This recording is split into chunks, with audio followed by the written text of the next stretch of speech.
Okay, so I'm just first testing my audio. Can someone just confirm on chat if I'm audible?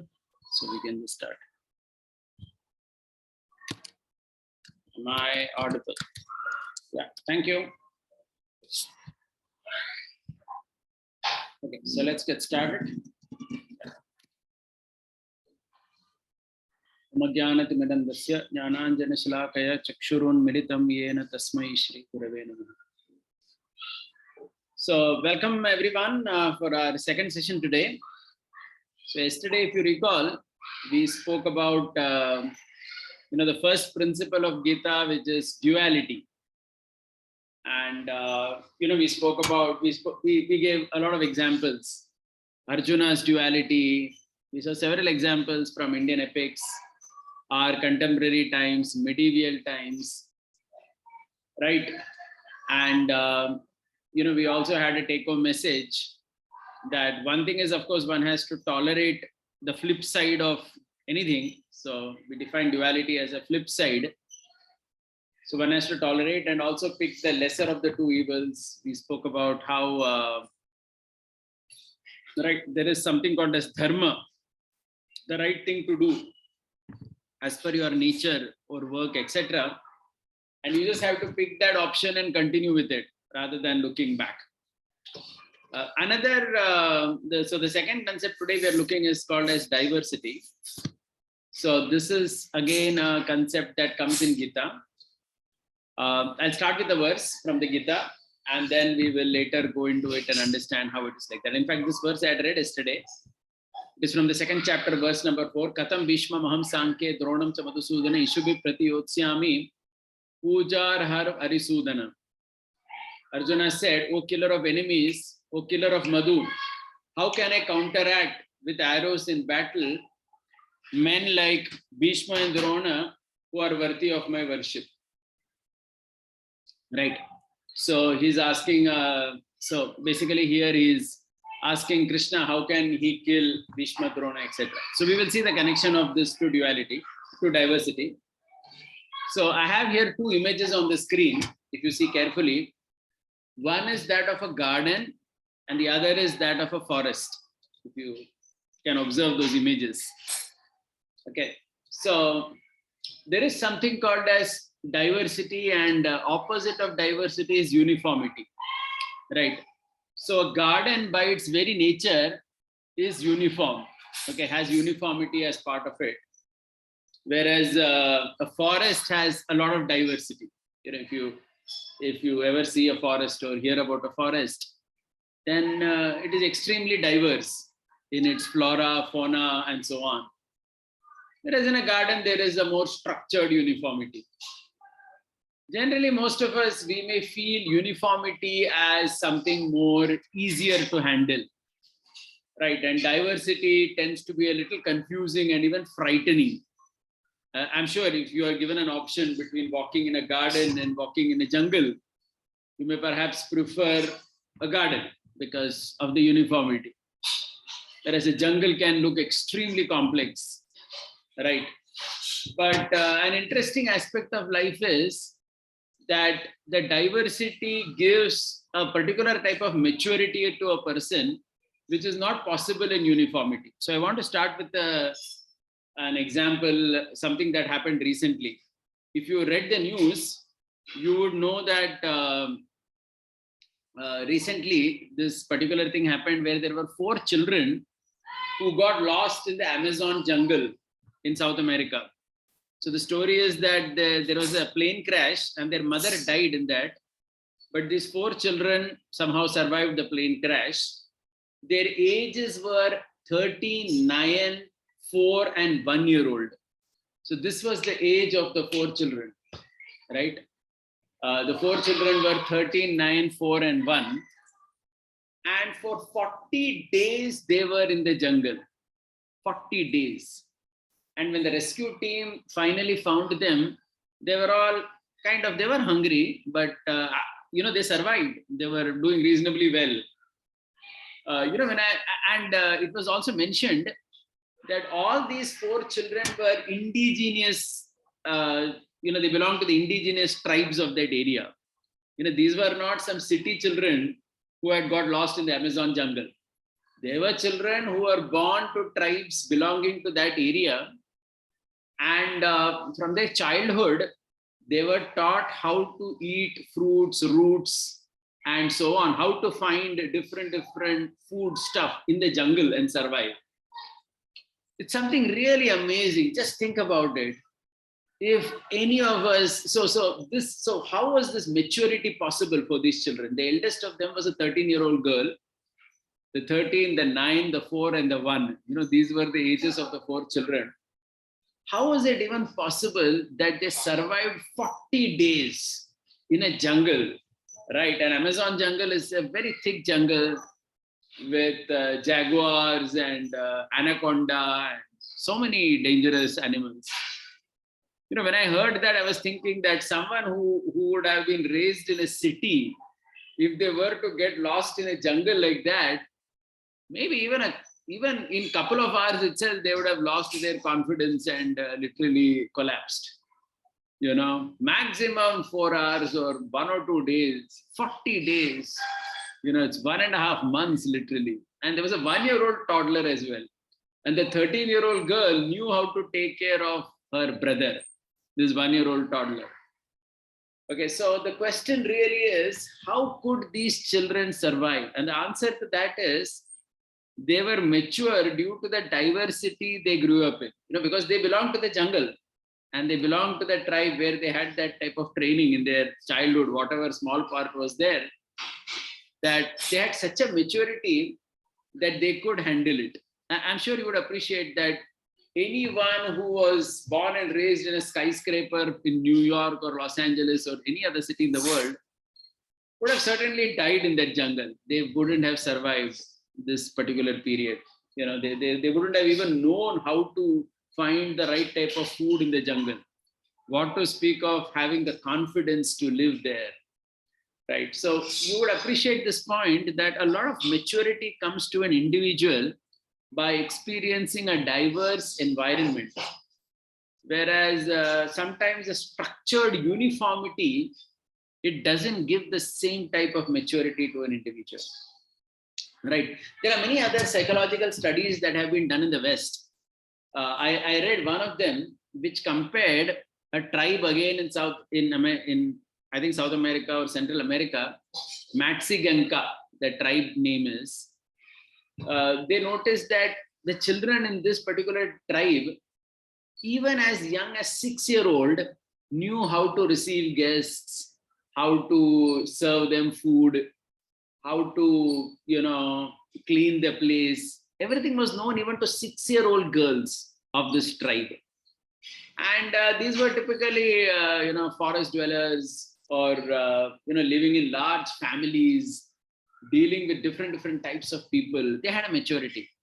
And the same study, what it did is, it looked up at children in Los Angeles, who are typically raised in upper middle class, etc. And it found that most of these children, they really didn't know even how to take care of themselves. Their mothers had to literally lay not only the food on the table, but all the silverware, the spoon, everything in the right place. And only then they would start taking their meal, etc. Completely pampered, very, very structured, uniform kind of situation. But the maturity of these two groups of children were compared, and it was found that these ones who were growing in tribes in jungle were actually much more mature than their same age peers in a city. Okay, so this is where we wish to begin with, to emphasize that though diversity can be confusing, can be bewildering, can even be frightening, it does give a very special type of maturity to a person. And this is the theme that we are going to explore further today. And of course, see the relation of that in the Bhagavad Gita as well. Okay, so just before going, another example, like if you look in the epics, in our Indian epics, the Ramayana and the Mahabharata, you will see Ram going to the forest for 14 years. The Pandavas went to the forest for 13 years. Krishna grew up in the forest of Vrindavan for almost 11 years of his life before he came to city Dwaraka, Mathura, etc. This type of being raised in such an environment, in a diverse environment, certainly adds to the maturity of all these people, right? That's where I wish to start from today. Okay, so even to give some more examples, how diversity helps in every aspect of life. How does it actually help a person, right?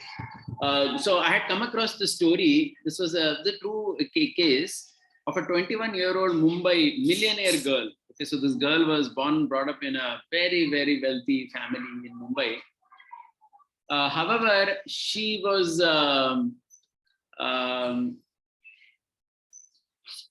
she was throwing a lot of tantrums, and she had a lot of behavioral problems at home. Money was not the issue, but the behavior was very bad. So somehow, based on someone's advice, they decided to put this girl in an NGO where she had to teach some slum children for some hours a week. And after 6 months, they noticed that this girl had completely changed in her behavior. As in, when she saw children coming from such poverty-stricken backgrounds, literally who did not even know how to wipe their nose when their nose was flowing, her perspective to life completely changed. Suddenly, she started becoming very grateful for whatever she had in her life, started throwing less tantrums and so on. The point here is, when there is too much uniformity in the kind of people we deal with also in our life, that restricts the maturity of the individual. On the other hand, when you deal with very different type of people, then truly speaking, you become more mature to handle different situations. There is an old saying that it takes a village to raise a child.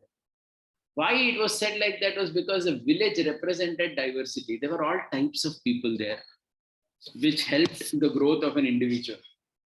Even families, if you see, increasingly, family sizes are very small in today's day and age. Whereas, I have put up a photograph of a family in Pune 100 years back. Okay, so this was if you, those of you who are from Pune, you would know that Pune was famous for Vada. This was place where there were a very big family staying together. Okay, so this is a photograph of one such joint family less than 100 years back in our own city. And most people live like this. You can easily see 30 members in this photograph. And so many people, under a big house, sharing facilities, dealing with each other, learning to deal with the dualities of each other. Can you imagine the kind of maturity it would bring to that individual, right? So in many ways, you will appreciate this point that dealing with diversity improves maturity of individuals. Okay, and so why is it like that? If you ask the question, I would say that nature itself is very diverse. If you see our country, India, we have so many seasons, right? We have actually 6 seasons, they say. Every 2 months is a season. Okay, the spring, summer, monsoon, autumn, pre-winter, winter, etc. And in many places in India, each of these seasons are quite extreme the way they are as well, right? And because of which in our country, if you see the kind of crops that we have, you will be surprised to know there were, until even recent times, 7 lakh varieties of rice in India. Okay, so yeah, very big number, thousands and thousands of varieties of rice itself. Okay, it's a common saying in India that if you change the village, the water changes, the food changes, etc. India actually is a place of a lot of diversity. Okay. However, in today's Western world, if you see, it is more, things are very, very uniform. And many times, of course, I do agree that some kind of uniformity is helpful. We will talk about that later. But sometimes the uniformity is very artificial. And a person who grows up in such we will give examples of that as well. Person who grows up in such an environment finds it's very difficult to accept any kind of diversity. You will routinely see that children, Indian children who grow up in America, when they come home during the holidays to spend some time with their grandparents, etc., they actually find it very difficult even to drink water of our country. I have seen many children, they actually fall sick. They fall sick very quickly due to the water, due to the air, so on. They need mineral water only. It becomes very difficult for them to adjust to climate also. Because again, in America, they experience most of the time very cold climate only. North Europe, America, etc. If you see, most of the places are either very, very cold all the time. So when here they come, it is suddenly hot, it is cold in the winter. You go to Delhi, etc. You experience cold also, heat also, many places in India. So they actually find it very, very difficult to adjust to that. They find it very difficult to adjust. So I'm presenting this point here that diversity is actually natural in nature. Every aspect of nature, and not only the food that I was saying, everything. Like recently, I was discussing this with some person. Even the bite of a snake, okay, this was a snake charmer. So he was saying that even when a snake bites someone, in different season, the bite has a different impact. Okay, the least impact is in summer season. And in rainy season, the impact is slightly more. And if the snake is angry, if somebody steps on the snake and then the snake bites, the impact is even more.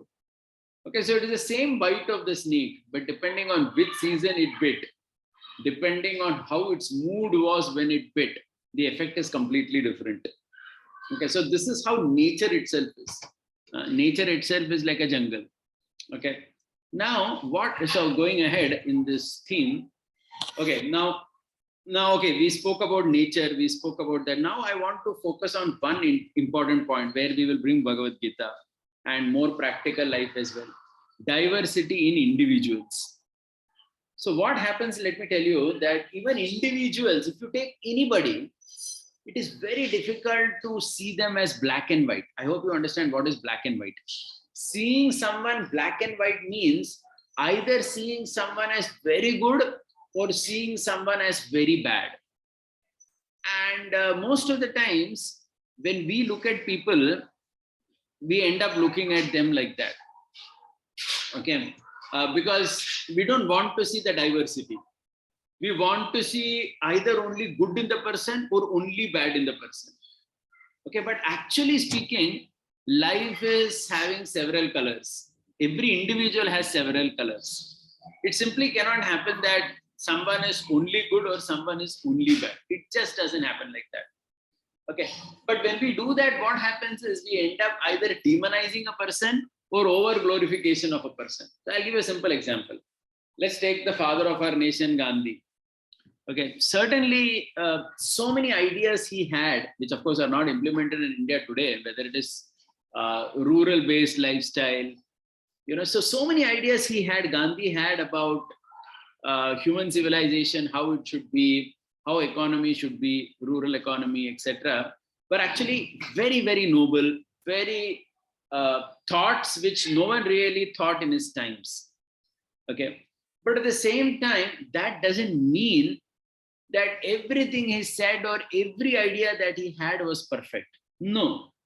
Okay, there were some ideas that he had which were actually very problematic, right? Very, very problematic. If you see some of his ideas, especially about non-violence, extremely difficult to accept. He would go on to say that even if somebody attacks you in your home, you should still be non-violent, which is actually not Bhagavad Gita, which is not what, and he was talking all this with Gita as the basis. But Gita doesn't say anything like this at all. In fact, Gita says the opposite. Duryodhana is attacking, he's troubling, so Arjuna must fight. Okay, but so Gandhi, if you see such a person, such a duality in him, some qualities, some ideas were excellent, and whereas some ideas that he had about life were actually quite terrible.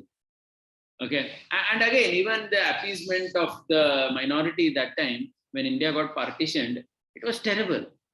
Okay, there are stories of how when the Hindus in West Pakistan at that time, which is current Pakistan, when they would come to India in Delhi, there were some even mosques which were there, which were kind of, which these people, these migrants who had fled Pakistan, they were taking shelter of. And this was December 1947.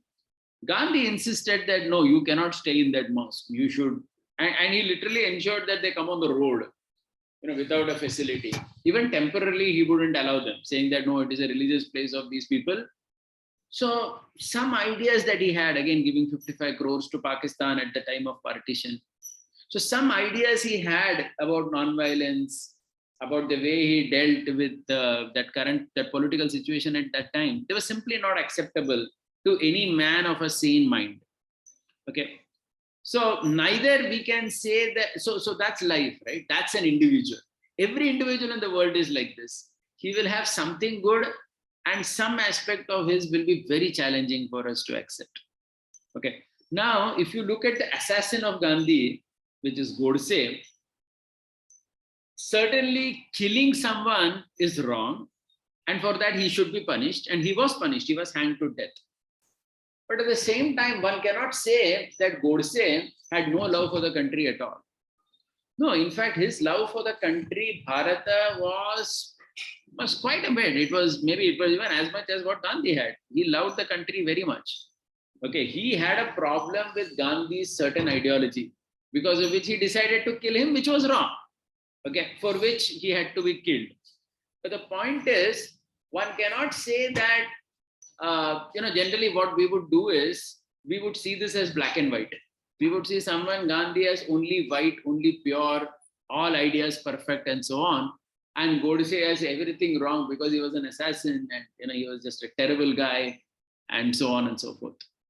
Okay, but actually life is not like that. There is diversity in individuals. The same individual, he could either be like this or he could, the same individual will have both types of qualities in him. Some which are good and some which are terrible to handle. Okay, and that is exactly what the Gita is teaching us. Now, going back to the Gita, if you remember, I started with the verse where Arjuna is telling Krishna that how can I kill Bhishma because he's worthy of my worship. So what was happening is Arjuna was seeing Bhishma, his grandfather, only in one color, the color that he's a very loving grandfather and I cannot shoot him. But Krishna wanted to show Arjuna that, hey, look, your grandfather Bhishma, certainly he has some very good qualities. Okay, individually he's a very moral person, righteous, he's devoted, everything is great about him. But then some qualities of his are actually terrible. And what was the terrible quality? That he was supporting Duryodhana, right? It was only because of his support that Duryodhana was able to do whatever he did. Had Bhishma put his foot down and told Dhritarashtra that Duryodhana cannot behave like this, then perhaps the Mahabharata wouldn't have happened in the first place. So though Bhishma, and most importantly, when Draupadi was being disrobed, when there was an attempt to disrobe Draupadi, Bhishma was there and he did nothing about it. He did not raise an objection to what was happening. Okay, so these were the negative sides of Bhishma. So the same character Bhishma, if you see, he had many good qualities, but at the same time, he had this aspect where he kind of faltered in his administration and management, because of which ultimately a catastrophe in terms of this war had to take place. The problem is Arjuna he was seeing only the nice part of Bhishma, that, oh, he's a loving person, my grandfather, so many good qualities. How are you asking me to kill him and all that? Krishna ultimately convinces Arjuna about this fact that, yes, while it is true that, Bhishma had these good qualities, it is also true that he had, this other side of his, which was extremely challenging, right? Right.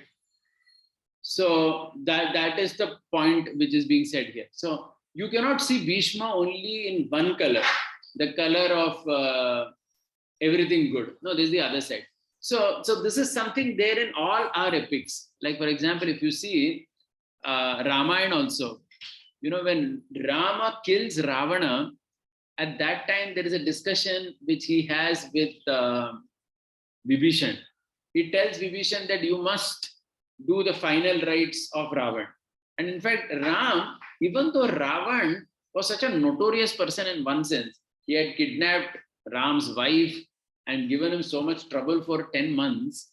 But still, Ram, when he saw Ravan, he was quite appreciative of him. He said that, oh my God, this person, he's such a powerful personality, such a charismatic personality. If only he gave my wife back to me, I have nothing against this person. Okay. So this was Ram's view towards Ravan. Can you imagine? Someone has done something ghastly to you, but still he understands that, okay, this person has good qualities, but unfortunately he has troubled me in a way, so I have to take action. So of course, Ram does end up killing Ravan, but even when he's dead, Ram tells Vibhishan, Ravan's brother, that you must do the final rites properly and give a respectful final rites to your brother, because he is actually deserving such a farewell. Okay, so what I'm trying to say is, our epics, whether it is the Ramayana, Mahabharata or Bhagavad Gita, encourages us never to see people in black and white. Okay, and rather it says that see different colors of the same individual. That same individual has something good, something bad. And for whatever bad that person has, that punishment has to be given. And whatever good he has, that recognition also has to be done. One cannot say that just because somebody did something bad. So what happens many times when we are unable to see the diversity or appreciate the diversity in an individual, we become overly idealistic. Okay, we become overly idealistic. We have wrong expectations from people. We may have wrong expectations from our politicians. Okay, so it's a fact that those who become prime minister of the country or whatever, once in a while they may make a mistake as well. That's part of life. That's part of being an individual. That's part of being a human being, right?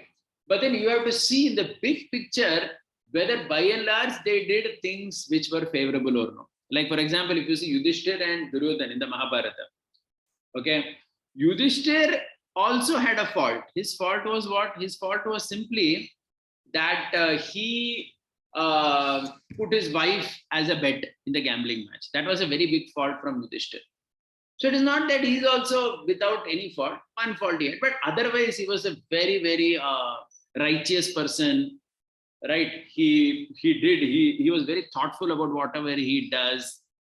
One of the best administrators Bharat could have at that time and so on. So the point is, sometimes people ask, oh, how can you say the Pandavas deserve to rule? Even they did mistakes. Arey Baba, but how many mistakes they did? You'll have to count that. Okay, so this is what life is. Okay, so just like we were talking last time about duality yesterday, today the same point. Okay, every individual will have different shades. So one will have to see all the shades in order to really understand who this person is. And then we can make a correct appreciation or a correct estimate about that person. Otherwise, we tend to have, I have seen many times people tend to have very wrong expectations from individuals because they tend to be overly idealistic and they think that, oh, somebody did one mistake, it means literally we have to hang him. Okay. And or somebody, if I like, then everything he does, I have to appreciate only. So this happens at times in society, right? But this is not how we see this point.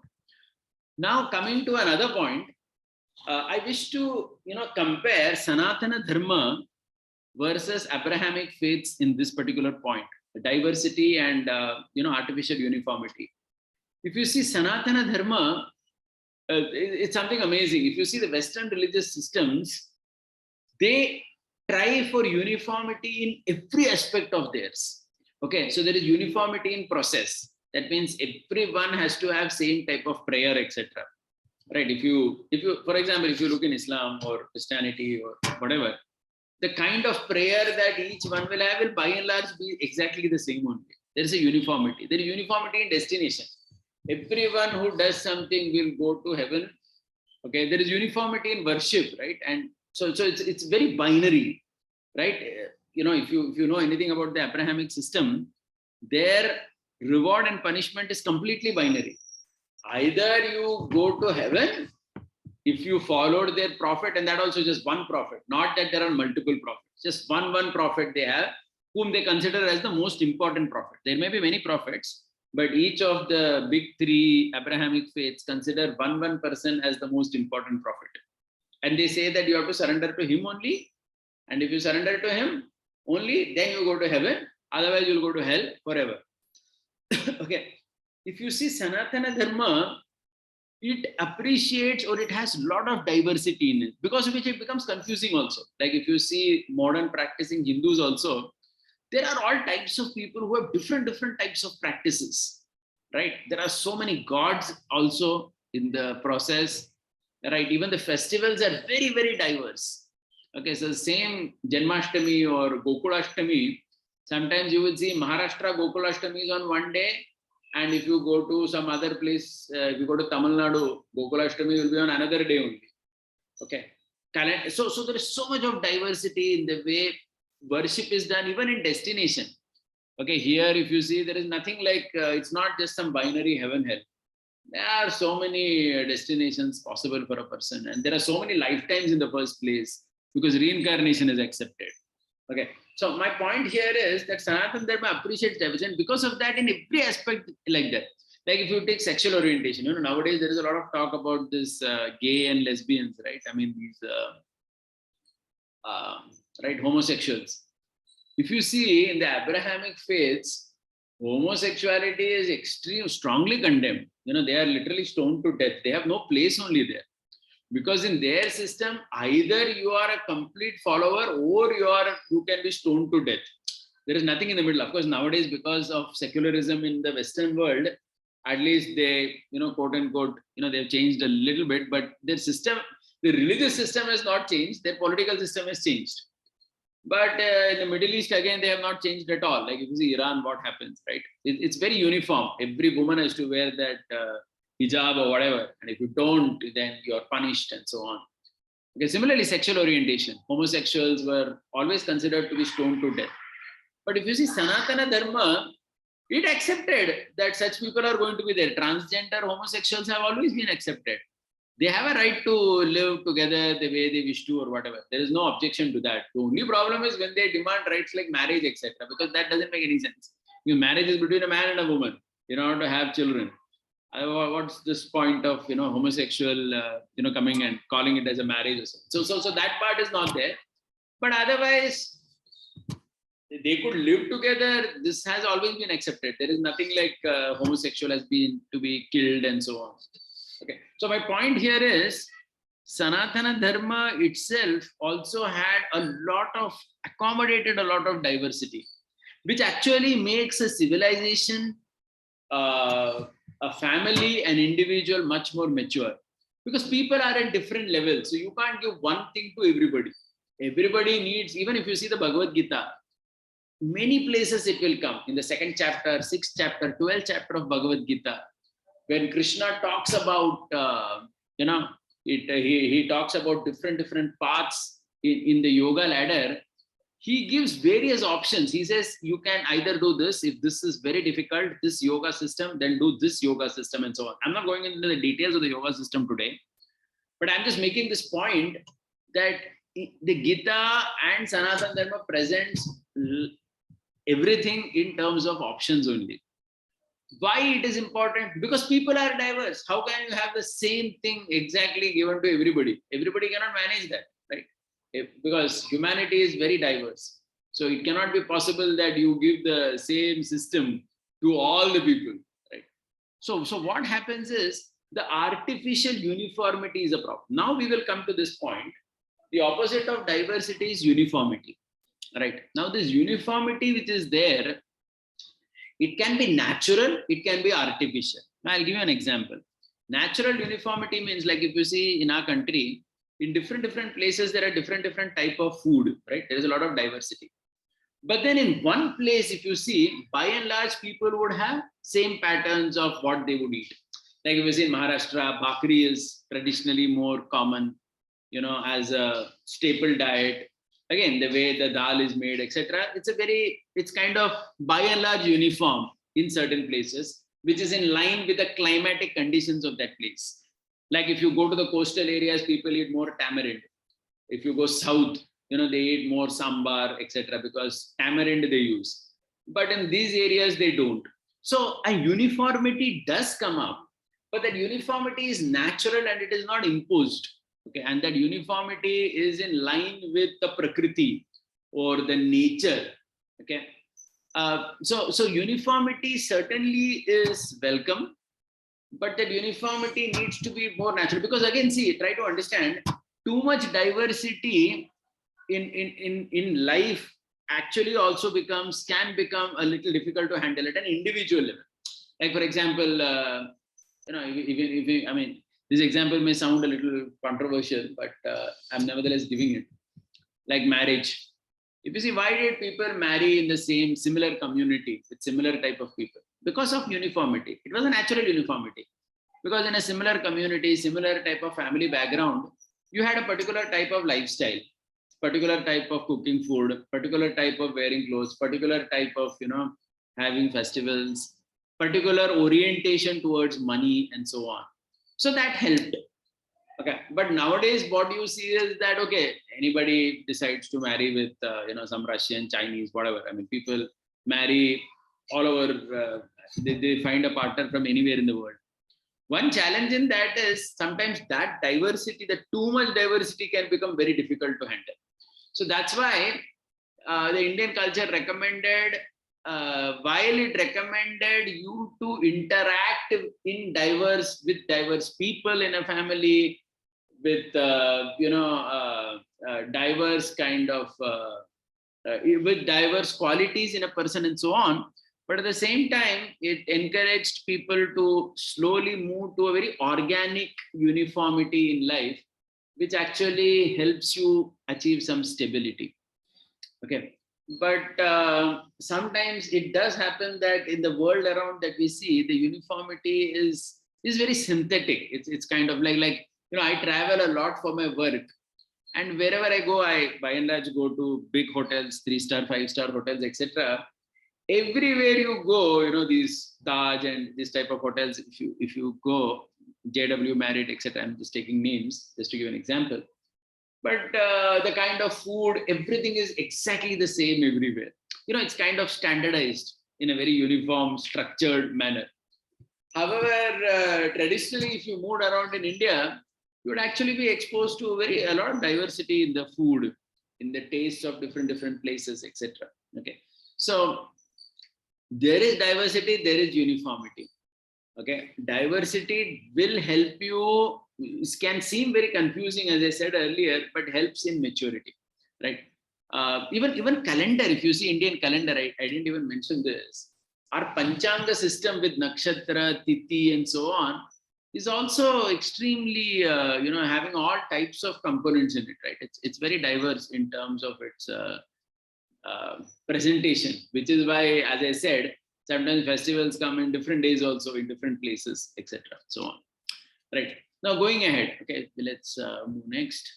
Yeah, so this is the important slide where I want to hit what we want to say. So the take-home message for today is this: diversity.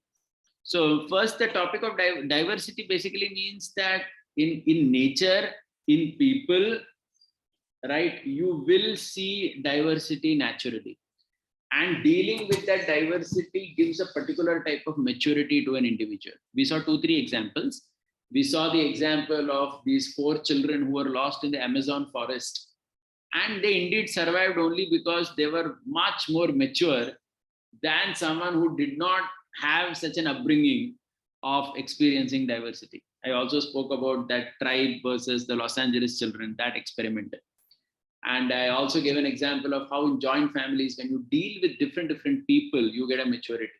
I gave the example of a 21-year-old girl who was throwing so many tantrums, but then when she started dealing with extremely poor children whom she had never seen in her normal lifestyle, she got a completely different perspective to life. So my point is, each of us should also, besides our career, etc., we should take some time to deal with different type of people, learn to understand how people are and so on, which will certainly go a long way in increasing your maturity. And the second thing that we spoke was organic and gradual uniformity. Okay, so that is needed. You need a gradual uniformity, like I was giving you the example. Though in India there are so many different types of food cooked everywhere in India, in every place there will be a specialty, and generally people in that area will have that type of food style only, food habits. So that's an example where there is uniformity, but it is more gradual, organic. It is in line with nature. It's not artificial or forced. As an example of artificial or forced uniformity, I spoke about the Western religious systems, where it is actually forced, because you have to accept that one prophet only. Like if you see in India, so many teachers and prophets, you can call them, exist, right? Like if you see Maharashtra, we have Sant Jnaneshwar, Tukaram, Ramdas Swami, Namdev, so many. I mean, just one place in Maharashtra has had so many saints in the past. What to speak of the other places in India and so on. So it's never forced, right? In the Indian system, we never say that you must accept only, even though currently Palki is going on and, we appreciate Tukaram Maharaj or Jnaneshwar a lot, we will never say that only if you accept Jnaneshwar or Tukaram as the most important saint, you're going to get deliverance to heaven. No, how can that be possible? How? There are so many saints. There are so many people who have come, they have taught. You could follow any of them and, you could go ahead. So, whereas the Western systems are slightly more artificial and forced uniformity, they want everything in a structure, in a very strong manner, which actually has an impact, because everybody is not going to fit into that. And so that's why there is a revolution. So that's how the Protestant thing came out of the Catholic Church. Again, it was a revolution. And if you see even today, this Iran or in the Middle East, whatever is happening, it is all because of you're trying to force a system so much. You force a uniformity on the entire population. Everybody should wear this type of dress only. It simply doesn't work. Right? This is another take-home message. You cannot force like that. The third and a very important lesson for each of us today is that even every individual in our life, we need to see different shades of color in that person. No person is completely white or black. Okay, like I gave the example of Gandhi, Godse. Then we spoke from the Gita, we spoke about Arjuna, his problem of seeing Bhishma, only the good part of Bhishma. No, it is not like that. You'll have to see the other side as well. Because only when you see the other side, you will have a maturity in dealing. That means you cannot become overly critical of someone just because he has one mistake. And you cannot overly glorify a person despite his faults, because that will send a wrong message to people in general. Right. So this is again this will actually improve your maturity in life. Okay, we understand our parents, our neighbors, our siblings, each of them have many good qualities and they have some challenges also. Just like even we ourselves have, some terrible qualities for people to deal with. And when you have this, the fourth, the take-home message, never deal or expect too much idealism with people. You can never think that whether it is a prime minister, your husband, your wife, or somebody is going to be ekdam pakka perfect without any fault. No, it's never going to happen. Everybody is going to come with, their plus and minus, their diverse set of qualities, and you will have to deal with that. You cannot simply, you can't go either extreme in dealing with them. And the fifth one is very important. In this diverse environment, one needs to know what is one's role in this world. In fact, this is going to be our next topic next week, where we are going to talk about this concept which Gita talks about, called as Swadharma. Swadharma means my unique role in this world. So diversity means the world is like a jungle, but when you enter the jungle, if you know you're a lion or a rabbit, that is also important, right? Because if you're a lion, then you have to behave in a particular way. If you're a rabbit, you have to behave in a particular way. So that means in this diverse world, what is my role? What is my individual calling to contribute in this world? When you understand that, then you can peacefully contribute in the world without worrying much about what other people are doing, because you have understood what you need to do. Okay, so this theme we are going to explore a lot next time.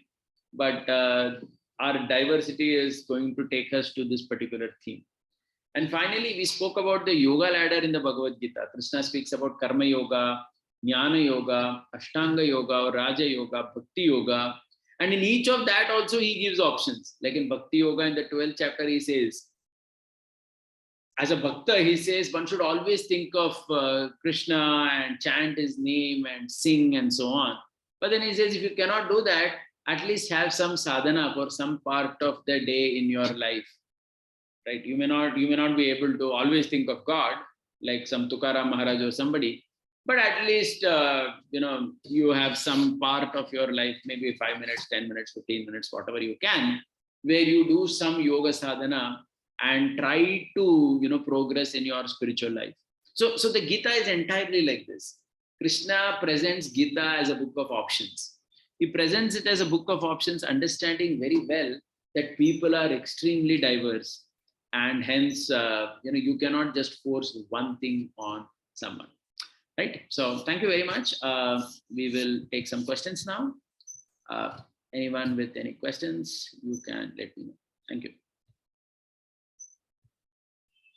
Anyone with a question? Is there a raise of hand? Yeah, Anish, go ahead. I think you can unmute yourself, or should I? Yeah, I've allowed you. So we discussed earlier that Sanatana Sanskriti supports a huge diversity, and I accept it to a huge content. But my question is, if we are supporting the diversity, then why in the Bhagavad Gita Krishna has kind of put up a hierarchy that the ones who are stuck in material world worship some demigods, but the one who has got the spiritual realization worships me. So the worshipper of Krishna is higher than other worshippers. Okay, very good. This is a very big topic. I'll just try to be brief in that. So it's like this. See, first of all, the hierarchy is in terms of evolution of consciousness. Okay, so there is one level of consciousness where one wants benefits in the world. One wants money, power, prestige, and so on. And there is another type of consciousness where one wants to progress in one's adhyatmic or spiritual journey. Okay, like I gave the example of Sant Tukaram or Jnaneshwar, etc. They were mainly focused, for example, on the spiritual journey of life, whereas somebody else would be focused on the material journey of life. So somebody who is focused on the material journey of life would petition various gods to get whatever they want. Okay. So the point what I'm trying to say is the Gita has spoken about all these levels of people. Okay. Krishna has spoken about the advantages of each level and the disadvantages as well. For example, for Devatas, he has said in certain places in the Gita that you please the Devatas by various offerings and you may get something in return and you can be happy. But in another place he said that but the problem is sometimes person can become too greedy in this method. One will be thinking that always I have to go to this god, that god, just to ask material benefits. In doing that, what happens is one loses track of one's essential spiritual journey. One forgets that completely. So in this way, I would say that even in that, Anish, Krishna has not made it completely black and white, saying that Devata worship or worshipping gods for asking things is always bad. No, he has not done that. In fact, Arjuna, who is standing in front of Krishna, he himself asked so many gods for different weapons which he got. Like he got Pashupatastra from Lord Shiva, he got some other weapon from Indra and so on. So it is again not black and white in that. There is again a diversity in it, where some people did it the right way, some people went overboard and became very greedy and so on, like that. Does that make sense? Yes, sir. Yeah, thank you. Anyone else with any other question? You can raise your hand. We can take one more question.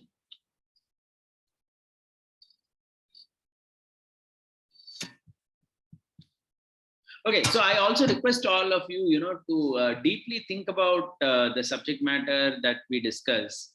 Introspection is a very important part of life. So you can sometimes just think about what we are talking, because uh, such a topic like this, diversity, you have to see how you'll apply in your life.